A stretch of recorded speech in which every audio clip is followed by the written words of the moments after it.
আপনাকে কিন্তু একদিনে তৈরি হয় নাই, হাঁটি হাঁটি পাপা করে কিন্তু 5 বছর করে দিয়েছে।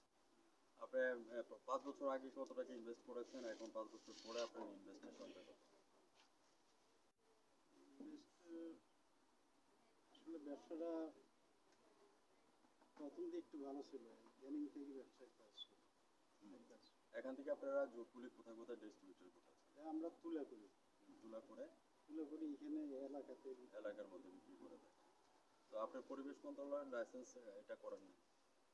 মানে ওই সবে আছে, রেনু করা হয় নাই, রেনুর বাকি এটার কারণে তো সব সবে আছে। ফাইন্যান্সের ইয়ে সিলিন্ডার রেখেছেন কোথায়? হ্যাঁ, এই যে আছে পাঁচ না, চারটে আছে, মেশিন করে আছে। তো পরিবেশের লাইসেন্স এখন আপনার এটা রেনু করা নাই।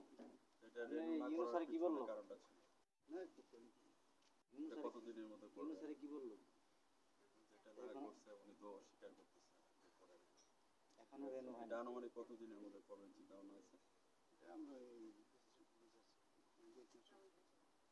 তা আপনি আমার কাছে কমিটমেন্ট দিয়ে থাকেন, নাহলে মনে করেন যে ভ্রাম্যমাণ আদালত করলে 1.5 লক্ষ টাকা জরিমানা, ওনাদের 1 সপ্তাহ জেল, যেভাবে এটা আপনি জানেন।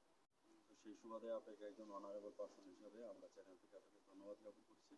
আপনি অত শীঘ্র সামনের দিকে এগিয়ে যান, সেই প্রত্যাশা নিয়ে আমরা ইউনূস স্যারের কাছে সময় চেয়ে নিচ্ছি যে অতি শীঘ্রই উনি এটা করে নেবেন আমাদের সাথে বিশেষ এবং পরিবেশ মন্ত্রণালয়ে যাতে কোনো অবস্থাতে ভ্রাম্যমাণ আদালত না করে সেই সুবাদে আমরা 2 মাস সময় নিয়ে নিচ্ছি।